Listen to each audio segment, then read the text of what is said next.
গাছের পাকা আম দিয়েই যে এত সুন্দর সফট আর ময়েস্ট ম্যাঙ্গো কেক তৈরি করা যেতে পারে, তাও আবার ময়দা ছাড়াই, সেটা কিন্তু না দেখলে বিশ্বাস হবে না।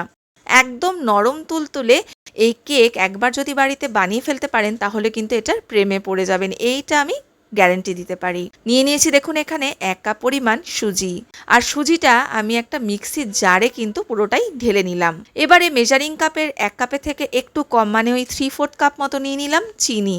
সবকিছুকে একসঙ্গে ভালো করে গুঁড়িয়ে একটা ফাইন পাউডার তৈরি করে নেব। সুজি আর চিনির এই গুঁড়োটাকে একটা বোলের মধ্যে আমি আগে পুরোটাই ঢেলে নিলাম। এরপরে দেখুন হালকা উষ্ণ দুধ নিয়ে নিয়েছি এখানে 1 কাপ। উষ্ণ গরম দুধটাকে এরপরে এই সুজি আর চিনির মিশ্রণের মধ্যে দিয়ে ভালো করে মিশিয়ে নিতে হবে। সুজি এমনিতেই একটু জল টেনে ফুলে যায়, আর এই কারণেই দুধটা দেওয়া, যাতে সুজিটা এই দুধটাকে টেনে নিয়ে পুরোপুরিভাবে নরম হয়ে যেতে পারে, আর চিনিটাও যাতে ভালো করে এই মিশ্রণের সাথে মিশে যায়। এই মিশ্রণটাকে একটুখানি মিশিয়ে নিয়ে আধ ঘন্টা মতো চেষ্টা করবেন রেখে দিতে। এই সময়ের মধ্যে কিন্তু সুজিটা দুধ টেনে নিয়ে অনেকটাই নরম হয়ে যাবে, আর ঘনত্বটাও কিন্তু একটু ভারী হবে। একটা পাকা আমকে আমি দেখুন ছোট ছোট করে টুকরো করে কেটে মিক্সির জারে নিয়ে সেটার একটা পাল্প বানিয়ে নিয়েছি। আধ ঘন্টা বাদে সুজি আর দুধের এই মিশ্রণের মধ্যে আমের পাল্পটা দিয়ে 1 টেবিল স্পুন রুম টেম্পারেচারে থাকা টক দই দিয়ে ভালো করে এটাকে ফেটিয়ে নেব একটা হ্যান্ড হুইস্কের সাহায্যে। খুব ভালো করে এই মিশ্রণটাকে ফেটাতে হবে, যাতে এর মধ্যে কোনো রকম ছোট ছোট দানা বা গুটলি না থাকে। এখানে একটা ছোট্ট টিপস আপনাদের সাথে শেয়ার করি।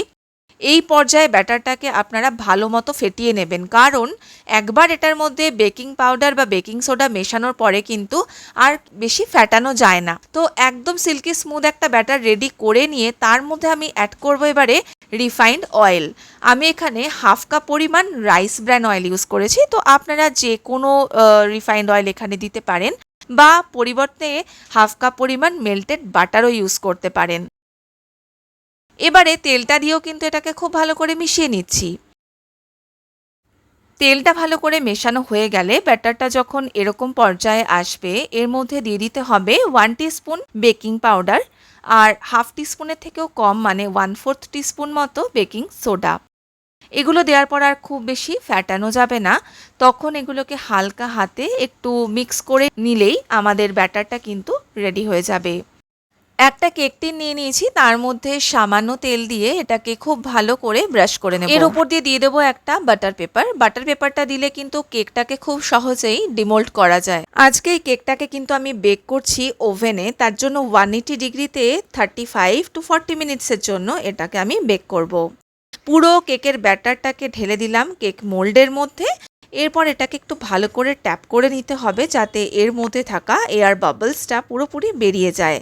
ওপর থেকে বেশ খানিকটা অ্যালমন্ড কুচি আমি ছড়িয়ে দিচ্ছি গার্নিশ করার জন্য। আপনারা যে কোনো বাদাম কুচি বা টুটি ফ্রুটি দিয়েও এটাকে গার্নিশ করতে পারেন। এরপর বেকিংটা হয়ে গেলে পরে ঠান্ডা করে নিয়ে এটাকে ডিমোল্ড করব। কেক কিন্তু গরম অবস্থায় কখনোই ডিমোল্ড করতে যাবেন না, তাহলে কিন্তু এটা অনেক সময় কেক টিনের গায়ে লেগে যেতে পারে। ঠান্ডা হয়ে গেলে তবেই এটাকে ডিমোল্ড করবেন।